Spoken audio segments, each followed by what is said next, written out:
Bible allows polygamy. Did you know that? Yes. So let's get into it. It's commonly said that Islam allows polygamy, and that's not right or fair. But the problem is the critics haven't read the Bible because the Bible allows polygamy. We read it in Deuteronomy chapter 21, verse 15, Exodus chapter 21, verse 10. The law or the Torah allows polygamy. Polygamy was also condoned and approved by the God of the Bible.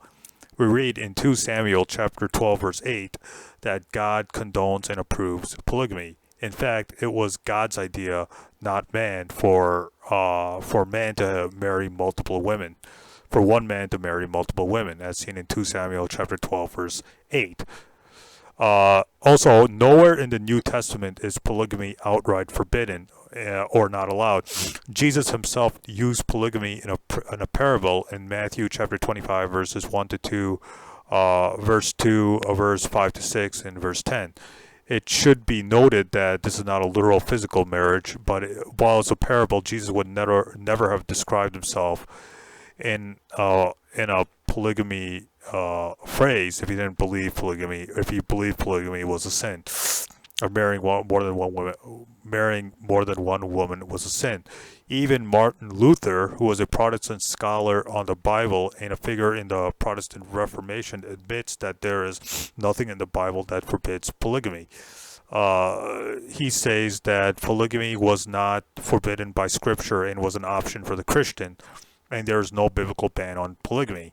In fact, there's positive examples in it, and you can see the references on the screen there. So Martin Luther condoned and approved polygamy because when he read the Bible, he saw no explicit forbiddance on polygamy. Also, another issue is that if you read the Bible, we see that biblical figures practice polygamy. We see that Abraham, who was the patriarch and considered the friend of God, had 3 wives and several concubines in Genesis chapter 16 verse 1, Genesis chapter 16 verse 3, and Genesis chapter 25 verse 1. So Abraham practiced polygamy, and he had many wives and concubines. David, who is considered a man after God's heart in both the Old Testament and New Testaments, had at least 8 wives and 10 concubines in 2 Samuel chapter 5 verse 13 and 1 Chronicles chapter 14 verse 3. So David, who is considered, the king and a prophet, according to, both the Old Testament and New Testament, and is praised in the Old Testament and New Testament, had 8 wives and 10 concubines, again in 2 Samuel chapter 5 verse 13 and 1 Chronicles chapter 14 verse 3. So David had several wives and concubines. His son Solomon, who is considered also to be the king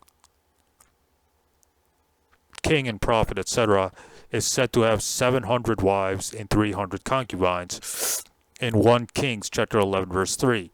So we see that.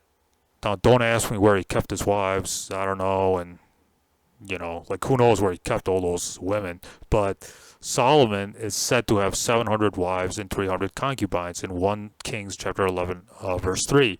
So notice how God didn't punish Solomon for marrying several women.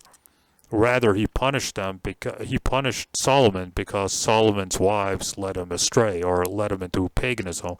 But that was the evil of their beliefs, not of Solomon's practice of polygamy. Jacob, who is later on renamed Israel and the father of the Jewish or the Israelites, Jacob, who was a prophet and patriarch in the Old Testament, had 4 wives in Genesis chapter 29 verse 23, Genesis chapter 29 verse 28, Genesis chapter 30 verse 4, and Genesis chapter 30 verse 9. So Jacob, who is considered the father of the Jewish people and a patriarch, etc., had 4 wives according to Genesis 29, Genesis 30, etc., etc. So we can see that even Jacob, had several wives in the Old Testament.